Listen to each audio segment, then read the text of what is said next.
So what do I have here? Another Ender 3 V2 printer. It doesn't work. I'm going to talk about it coming up.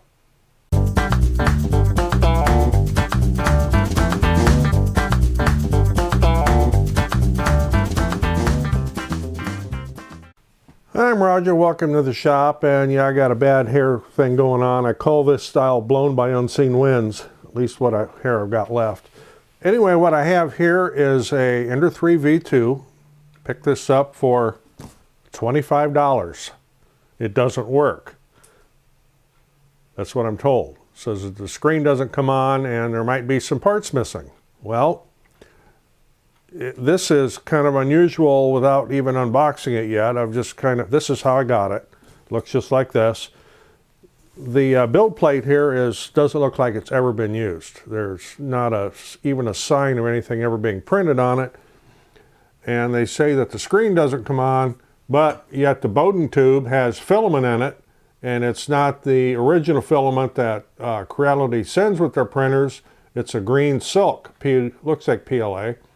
So I'm going to get this thing unboxed and find out what's missing and do a little bit of initial testing on it before I actually put it together.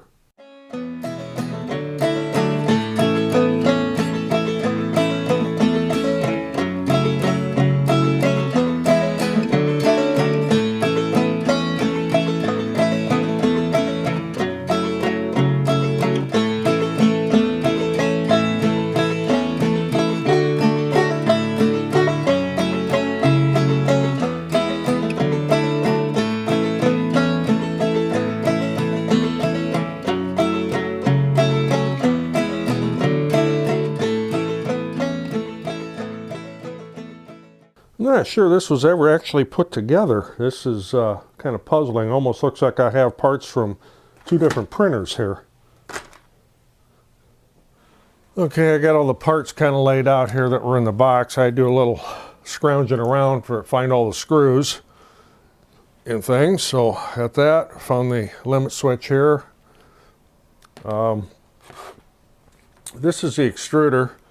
Like I said, it does have filament in it. I can see that it has been run down through the hot end before. The nozzle has residue of filament on it. So at one time somebody did something with this, but as I said, this here has never been used, this part of it. What I did was hook this up, made sure the power supply was set to 120 volts. Got the screen plugged in here. I just want to see if the screen boots up. So turn this on. So the backlight comes on, but nothing comes on the screen. And I have a pretty good feeling that is nothing more than just a firmware issue.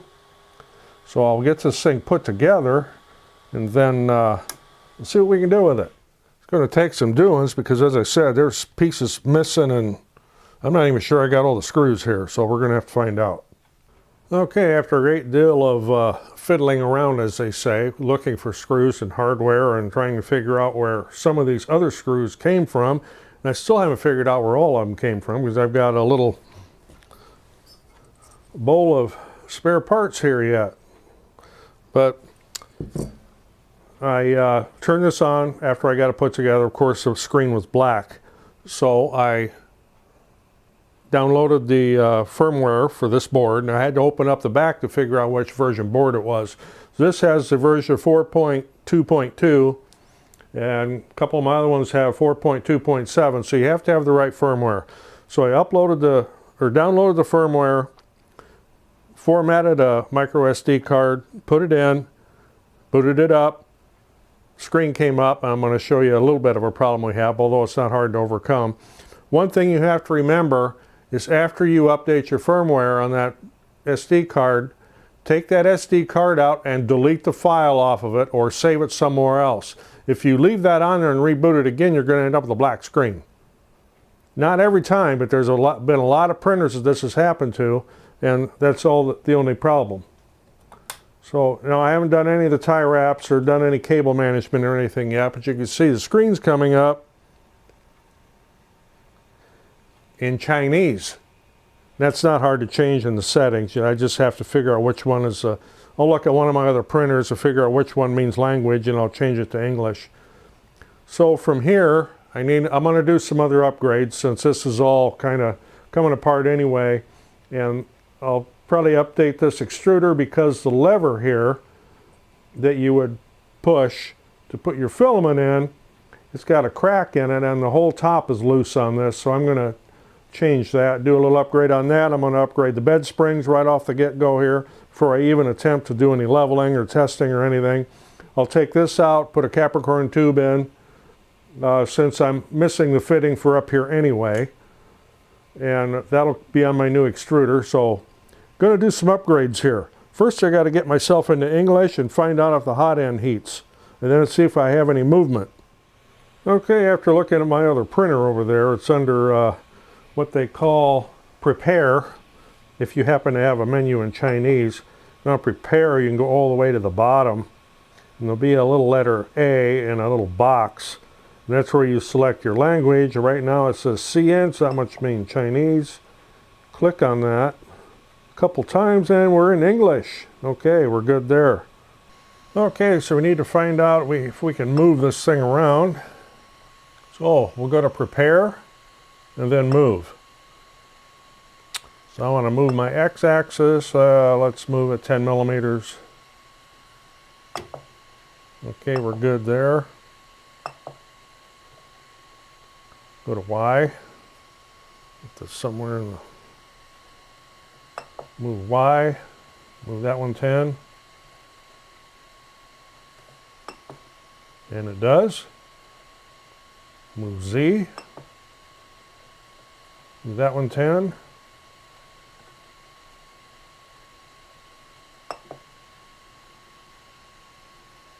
And it does. So, and I'm not going to do the extruder yet because I haven't got anything heated up. So now let's see about, do a preheat here. See if I can get this piece of filament out of this, find out if the bed heats up. Okay, and while this was heating up, I went and got my spare parts drawer. So here is an all-metal extruder I'll be putting on. It is not a dual gear, it's just all metal. I'm putting this one on because I have it. The thumb wheels on the bottom are plastic from the factory. I'm going to be putting these metal ones on because I have them. Capricorn tubing. I'm going to replace the Bowden tube with this Capricorn tubing, and this doesn't come with any fittings, but I do have Bowden tube fittings that I can dig out of my parts drawer. Why am I doing this? Because this lasts a lot longer than the factory, and it's a better tube, and I'll have better fittings to go with it. And the other thing, of course, I'm changing the bed leveling springs to the stronger ones, the yellow ones. So we're going to be doing all that after I see that the hot end heated up fine, the bed heated up fine. I should be able to pull this out now. Actually, I might push a little through that hot end first. Yep, got a little string coming out there, so we'll pull this out. Then I can shut this down, let this cool off a little bit, and do some work on it. Just noticed something here as I was getting this piece of filament thrown away and stuff. I went to feel this table again, and well, if you can see that, but this thing just rocks and jocks all over the place. So I got to look in to see that. Well, the belt's really, really loose. I have to do some belt tension adjusting here and a little work on this bed. Wow. I could see where I printed never stick to that. Okay, you see here I've got the glass bed off, I've got the aluminum bed off, I've got the springs off, I've got everything off. I was double checking my belt tension. There are eccentrics down here underneath the plate for these wheels, just as there are up here for these axes, and that adjusts how tight these wheels come into the extrusion. Well, this also rides on an extrusion down here, and these were backed like all the way off. So what an eccentric nut is, as you turn it, it's not completely round. It's kind of an offset. So the more you turn it one way or another, it will either tighten or loosen the tension in there. And the tension on this is now set perfect. Before it was, you saw I could just wobble this plate all over the place. So there's that little fix. Something you need to check if your plate's wobbling all over. Okay, another little note here on upgrading these springs. It's fairly straightforward, but something I learned through the School of Hard Knocks. On the back left corner is where the cabling comes for your heated bed. And there's a spacer in there that protects the cable. If you use one of these long springs on that corner, you're going to have a dickens of a time getting your bed leveled up because this is so long. So there is also a shorter one. So depending on what kit you get long ones and short ones. I use the long ones on the other three corners and the shorter one on the corner where the heated bed cable comes in.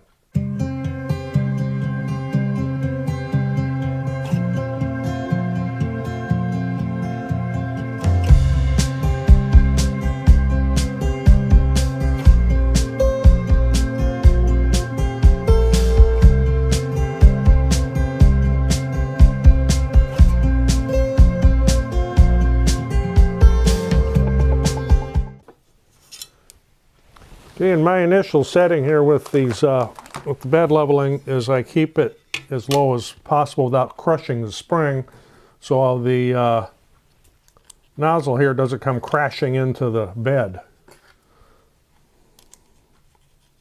So we'll do a little bit of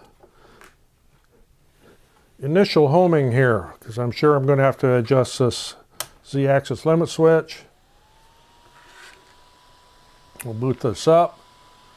Still need to do cable management. Of course, I need to work with the Bowden tube there too. So we'll go to prepare.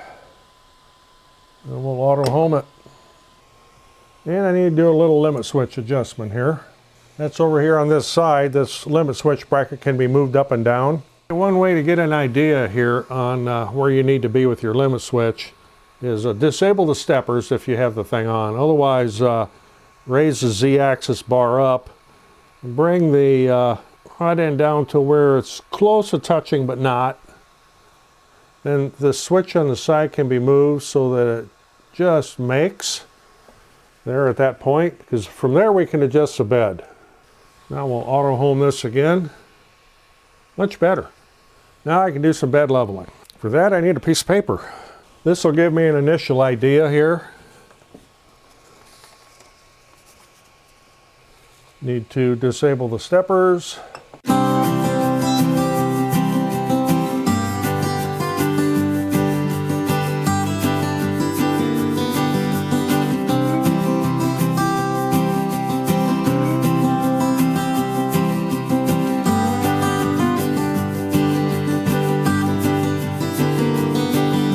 Okay, for changing the extruder here, it comes with a little sheet there that's got how to do it in pictures and parts list if you can read Chinese over here. And you flip it over, you see the same thing in English on the back. And this is fairly straightforward, so we'll get on with this. I don't know that I'm going to video this because it's just a matter of taking these screws out and setting the other one and putting the other screws back in.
Okay, to take the fan cover off, there is one screw. The back side right here.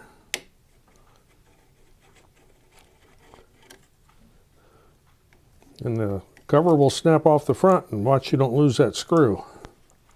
Now let me get this turned around and I'll show you how I do this so that I get a good tight fit between the Bowden tube and the hot end.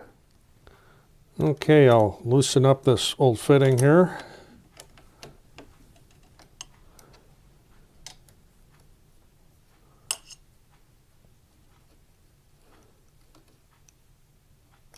And I'll pull the tube out. I'll get me a new fitting here. Now when I screw this in, I do not tighten it down all the way. And I'll show you why here in just a minute. So then I back it off just maybe a half a turn.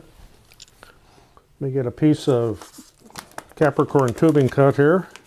It's also extremely important that you make your cut even and flat and straight. And for that, you can get these little cutters. I had some tubing once before that actually came with a cutter. So you need to kind of match your length here, and to do that I just hold the old one up next to the new one and then cut a new piece off.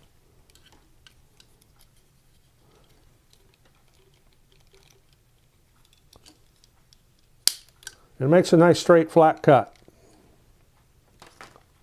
And there's enough left over to do another one when you need it sometime in the future. So what I do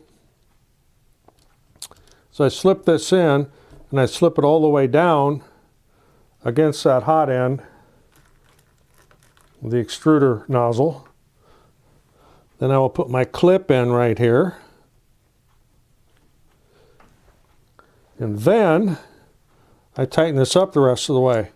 That makes sure you have a good seat on your tubing between the Bowden tube and the nozzle. If you have a space in there, you'll end up with plastic extruding and squirting out in there. You'll end up with a clogged nozzle. So from there, I just put this back together.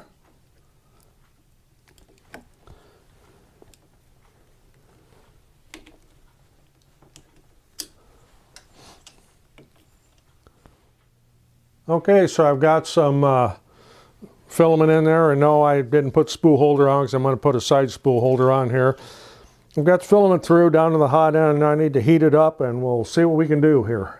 Little tip, if you don't plug it in, it doesn't work. Okay, so we got the hot end heated up here. I'm going to manually push some filament through there. Get rid of that green stuff that's still in there and wait till it starts coming out white. I could also turn the little lever on there, but I don't have a knob handy. Okay, there we're coming out white. We'll set this to auto home.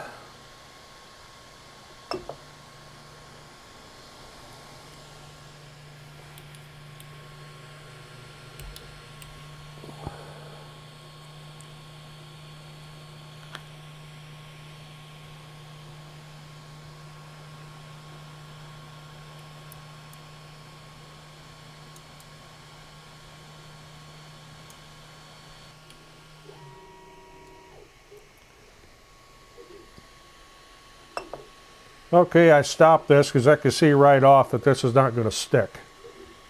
So I need to clean this bed off a little better. Yeah, that's not sticking at all. So I need to do a little bed cleaning here. So what am I cleaning this with? Alcohol. No, not the kind you drink. 73% isopropyl alcohol. And because I've got a cool ambient temperature up here, I'll probably add a little glue stick to this. Yeah, so that wasn't exactly clean.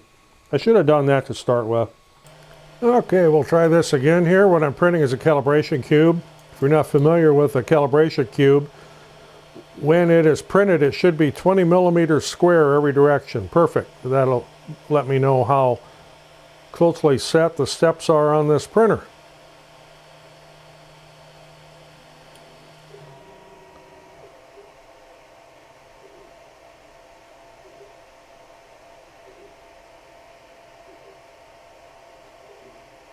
And I'm stopping this for a reason, and that is it's making a stringing mess down here, as you can see there. So I need to check my bed level again.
Okay, the print's complete, so we'll see what we got here.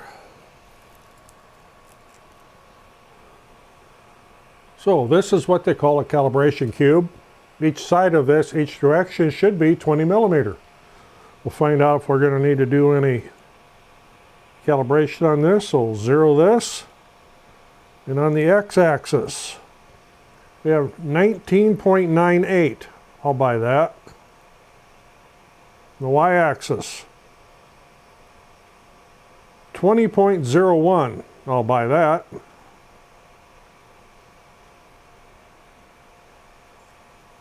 And on the Z, 19.92. It's pretty close. I'll go with that too. You could make some minor adjustments there, but I'm not building a space shuttle here.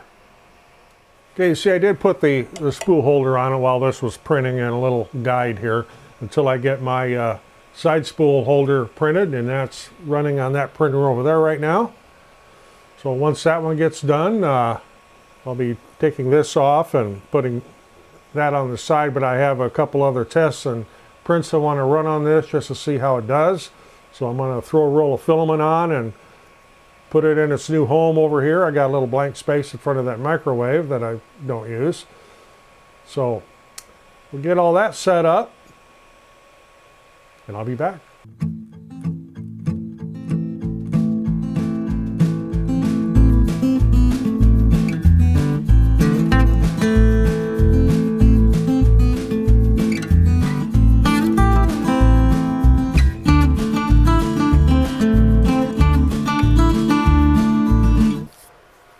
So there it is, a $25 Ender 3 V2 printer.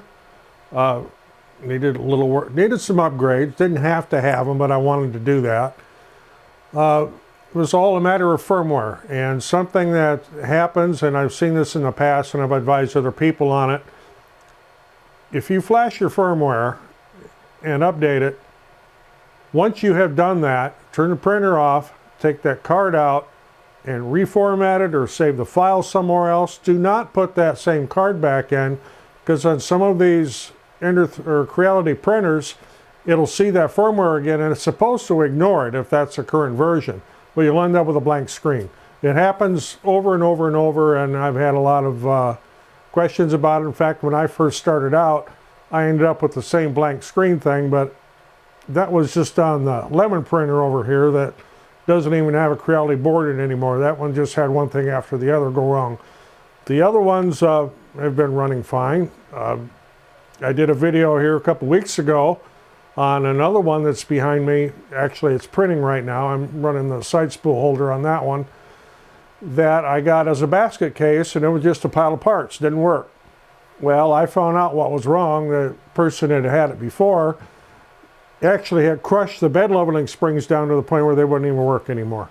And there were some other issues with the way the Bowden tube was in, and it was easily fixed. And you can find these things if you look around. This particular one came from Facebook Marketplace, and I didn't get the whole backstory behind it. It just said it doesn't work, the string doesn't come on. So $25 and firm, and here you are. So I thought, well, if nothing else, I'll have spare parts. Well, now I have 4 printers, and they all work. So if you get anything out of this, appreciate getting a thumbs up. Always helps the channel. Otherwise, I'm Roger, not in the shop, up in the loft. It's warm up here. Thanks for watching. We'll see you on the next one.